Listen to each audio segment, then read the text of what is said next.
I picked up another free computer today, condition unknown. It's an Acer Aspire E380 built 2007. Originally had Windows Vista on it. AMD Athlon 64X2, the dual core version. Cool. I've been inside it. It was extremely filthy, just caked in dirt. I actually took it out in the parking lot and blew it out. It appears to all be there except for the hard drive, which is good, that's fine. But everything else seems to be present. And it seems to be a well-featured computer. You slide this down, and you've got a card reader, USB, and FireWire, as well as analog audio. Apparently originally had a 250 gig hard drive. That would have been nice to have, oh well.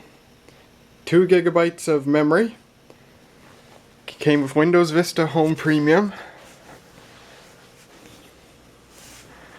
Legacy ports on the back, very nice, as well as FireWire. And digital audio ports, as well as analog audio. It's got a modem installed, which I think is funny. And it's got this port right here. I don't know what this is. And it's got another that funny, I have no idea what that is. I'll have to look that up. It looks like a coaxial video port, or not coaxial, RCA style, like a composite video output. Oh, it says right here, well, the camera won't focus because this camera sucks, but it says SPDIF. So I guess that's your SPDIF audio, which is funny how it's positioned like that. And perhaps that's optical audio output? No clue. But anyway, built very early 2007, January, is one date code I read. It's got this rubber mat up here, which I think is kind of neat. No idea if it works, so let me set it up. I'll hook a monitor, keyboard, and mouse to it, plug it in, and see if the thing turns on, see what it does. Alright, everything except power's connected. TV's turned on. See if this thing explodes. Okay, it's plugged in. And hit the power button. Oh, wrong button. Okay.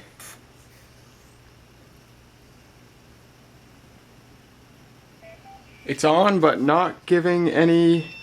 Oh. Just gave a beep code. Video is connected. And it is running. No video output. Mouse is turned on. Keyboard's responding. The thing is running right now, but there's no video output. Well, ladies and gentlemen, I'm an idiot. I've done everything. I tried reseating the RAM. I reseated that modem card. Tried it without the modem card. Tried it with only one stick of RAM. I even reseated the CPU. Still nothing. I look back here just to humor myself.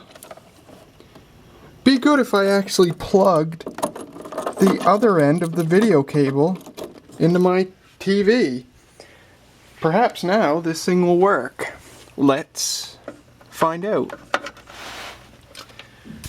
See what we get.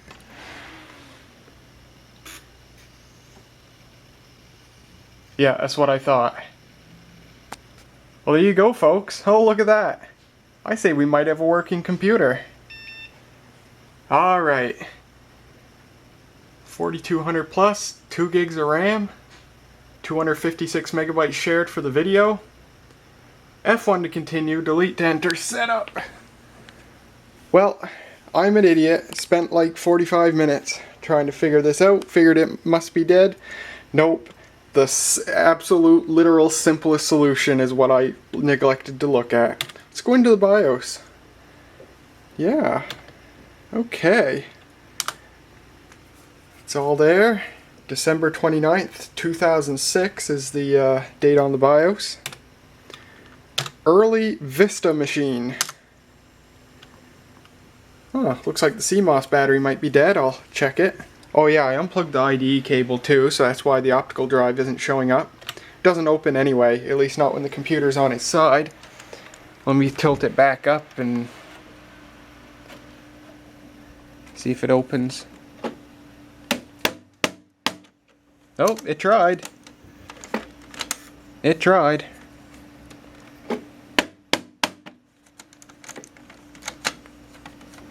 No hard drive in this, so no harm in giving it a good bang. Oh, it tries. It comes out a little bit. If I can get this door out. Let's try one more time. There we go. It's probably the belt's a bit dusty. Yeah, I'd say that's the case. Uh-oh. I might have just broke that. Well, I'll deal with it later. Well, everything here seems to work. Oh, PC health status. Ah, we have all our voltages and everything. Oh, voltages look good. Battery voltage, 0.81 volts. Well, that answers that. Current CPU temperature, 54 degrees. Okay, that's fine. I can hear the CPU fan speeding up. Oh, this thing's got quite a featured BIOS on it. Very nice. Well, anyway, it works. So I'll just turn it off here and fix that and plug the optical drive back in. I don't have a hard drive here that I can stick in this. I thought maybe I could temporarily sacrifice one of my 1 terabyte backup drives, but I don't want to do that.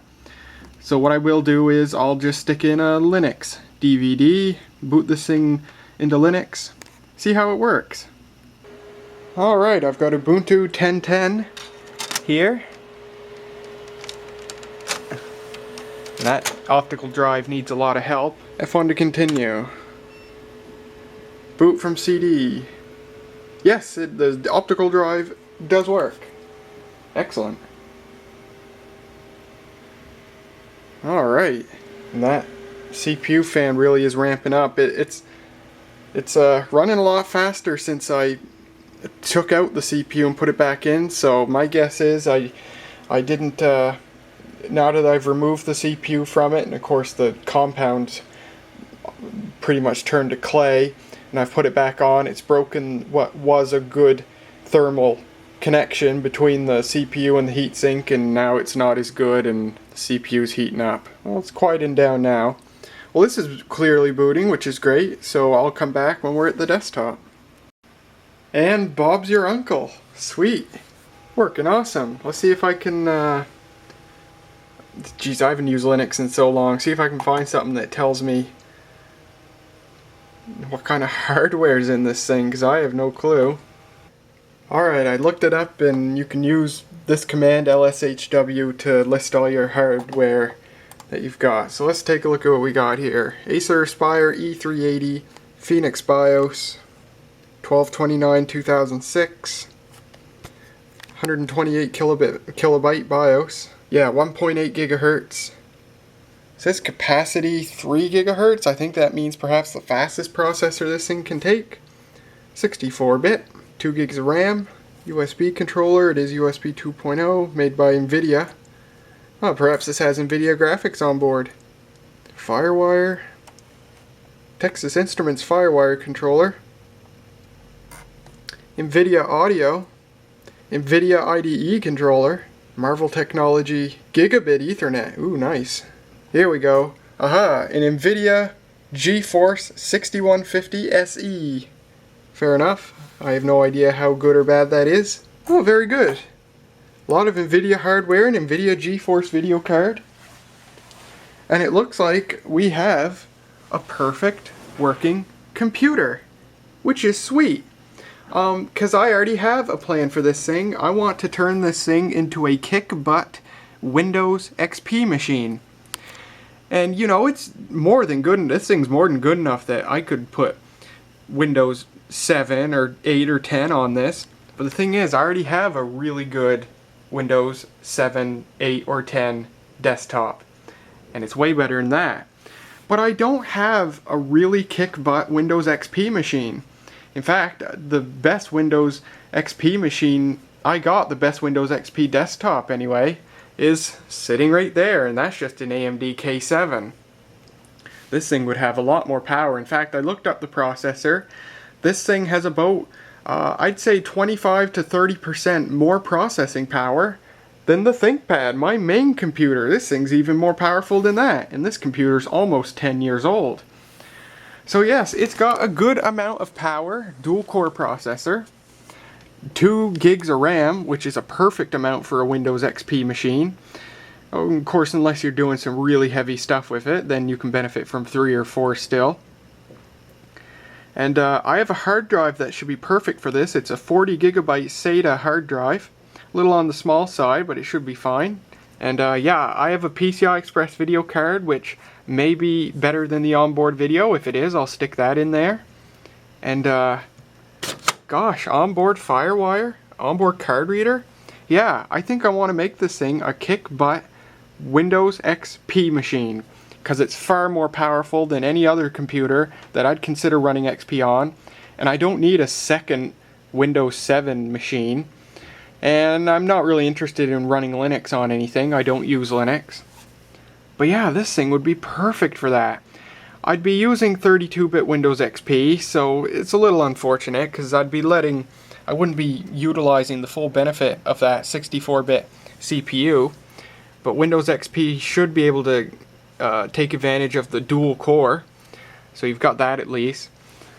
I looked up 64-bit Windows XP just to see the pros and cons of it, and it looks like, by the looks of it, 64-bit Windows XP really isn't suitable for normal use at all.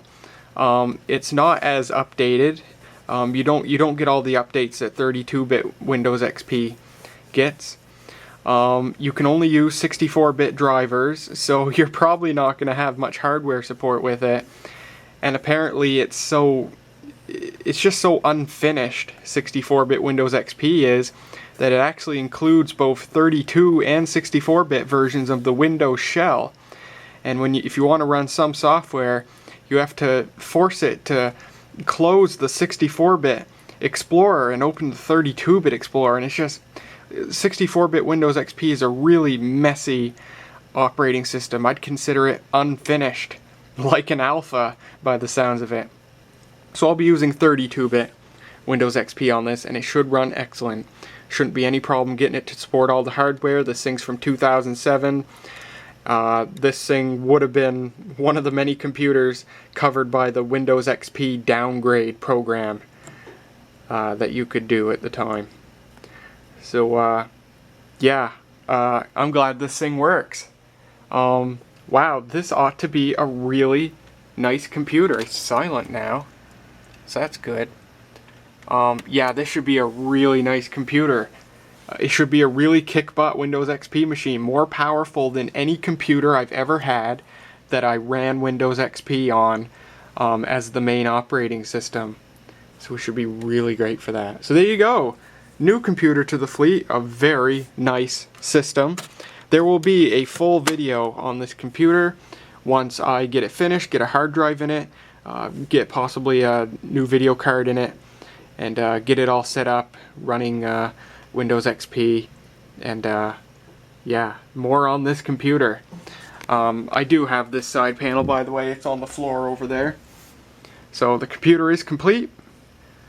I'm just gonna stick some bits inside it to get it fully working, and there will be a main video of this in the future.